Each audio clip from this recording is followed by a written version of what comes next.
High everyone, আমি Swastika. Welcome back to my channel trendy aces. আশা করি আপনারা সবাই খুব ভালো আছেন, আমিও খুব ভালো আছি। আবারও একটা ব্লগ নিয়ে আপনাদের কাছে হাজির হয়ে গেছি। আপনারা বুঝতেই পেরে গেছেন আজকের ব্লগটা আমার কী নিয়ে। অলরেডি ক্যাপশন দেখে একদমই ঠিক ধরেছেন, আজকের ব্লগটা আমার সোনাঝুরি হাট নিয়ে। আমরা যেদিন ফিরেছিলাম মুর্শিদাবাদ থেকে, আপনারা সবাই জানেন আমরা মুর্শিদাবাদ ঘুরতে গেছিলাম। আমরা ফিরেছিলাম মুর্শিদাবাদ থেকে প্রান্তিক হয়ে। প্রান্তিক দিয়ে ফিরেছি যখন, সোনাঝুরি হাট যে যাবো না এটা তো হতেই পারে না। তাই আর দেরি করলাম না, প্রান্তিক থেকেই সোজা নেমে পড়লাম সোনাঝুরির হাট। তখন ঘড়িতে বাজছিল 12:30।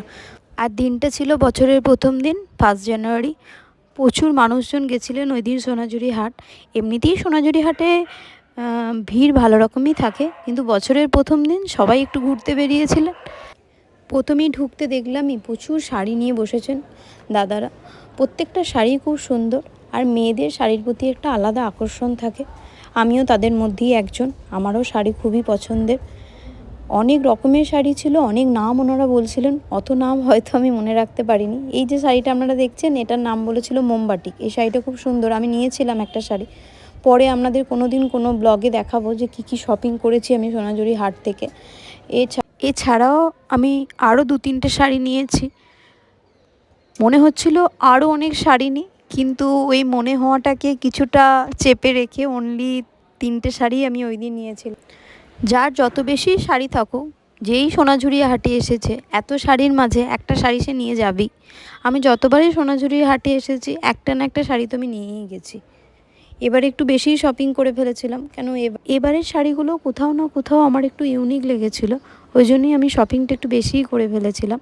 এনারা শাড়ি বলছিলেন যে শুরু হচ্ছে 250 থেকে, কিন্তু শাড়ি আমি 2000-3000-এর মতো শাড়িও দেখেছি। কিন্তু যে মাঝের যে রেঞ্জের শাড়িগুলো আছে 800 or 1200-এর মতো, বেশ শাড়িগুলো আমার সুন্দর লেগেছিলো। শাড়িগুলোর মেটেরিয়ালটা যেহেতু কটন, এটা সামারের জন্য বেশ কমফোর্টেবল। আপনারা যারা সোনাঝুরি হাটে এসেছেন আগে, আশা করি আপনারা শাড়ি কিনেছেন, আপনারা জানবেন যে শাড়িগুলো সত্যিই ভালো। আর যারা আসেননি, আসবেন, তারা যখন হাটে ঘুরে দেখবেন, এখান থেকে একটা শাড়ি কিনে নিয়ে যেতেই পারেন। আমার মনে হয় আপনাদের ভালো লাগবে। সোনাঝুরি হাটে শুধু তো শাড়ি নেই, আরও নানা রকমের জিনিস আছে। আর সব রকমের জিনিসই খুবই ইউনিক। আমি তো ঘর সাজানোর প্রচুর জিনিসও ওই দিন কিনে নিয়েছিলাম। 1 জানুয়ারি ছিল বছরের প্রথম দিন, শপিংটা একটু বেশি হয়ে গেছিলো। ভেবেছিলাম প্রথম দিন শপিং করলে সারা বছর একটু ভালো রকম শপিং করতে পারবো, সেই ইচ্ছায় প্রচুর জিনিসপত্র আমি কিনে ফেলেছিলাম।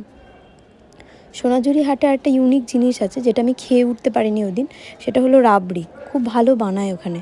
আপনারা যারা যাবেন তারা অবশ্যই ওটা ট্রাই করবেন। শান্তিনিকেতনে এসেছি আর নতুন জায়গায় ফুড এক্সপ্লোর করবো না, এটা তো হতে পারে না। তাই আজকে আমাদের ফুড এক্সপ্লোর করার ঠিকানাটা ছিল বনবিথির হেসেলঘর। আমরা যতবারই শান্তিনিকেতন এসেছি কোনো নতুন জায়গায় ফুড এক্সপ্লোর করে গেছি, আর আজকে আমরা চলে গেছিলাম বনবিথির হেসেলঘরে।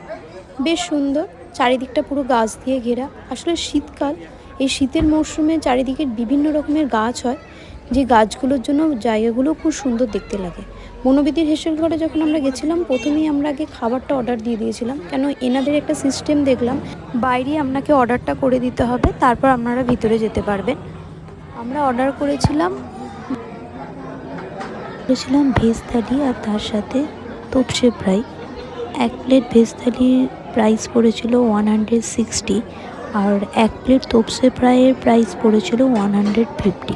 আমরা 2 প্লেট তোপসে ফ্রাই অর্ডার করেছিলাম। আর খাবার অর্ডার করে দেওয়ার পর যতক্ষণ না আমাদের খাবার রেডি হচ্ছে, তারই ফাঁকে আমি একটু ভিডিও করে নিই চারপাশটা।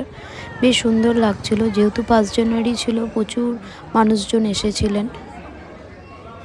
বেশ সুন্দরভাবে ডেকোরেশনও করা ছিল। এটা সোনাঝুরি হাট থেকে 7 থেকে 8 মিনিট লাগবে। আপনারা যারা সোনাঝুরি হাটে ঘুরতে যাবেন, মনে করলেই নেক্সট টাইম বনবিথির হেসেলঘরে আপনারা লাঞ্চটা করেই যেতে পারেন। আশা করি আপনাদেরও ভালো লাগবে। আমাদের খাবার রেডি হয়ে গেছে। প্লেটে দেখতেই পাচ্ছেন ভাত ছিল, স্যালাড, একটা ভাজা ছিল, ডাল ছিল, আলু পোস্ত, সাথে ছিল শুক্তো, আর 2 plate Topshe fry. Quantity and quality দুটোই খুবই ভালো ছিল, অসাধারণ ছিল।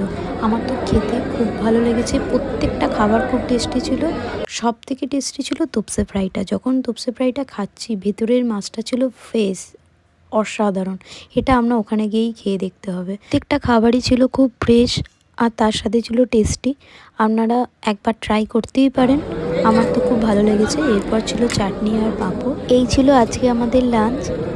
আজকের মতো ভিডিওটা আমি এখানেই শেষ করলাম। আশা করি আপনাদের ভিডিওটা ভালো লেগেছে। ভালো লাগলে সাবস্ক্রাইব করে পাশে থাকবেন। ভালো থাকবেন, সুস্থ থাকবেন।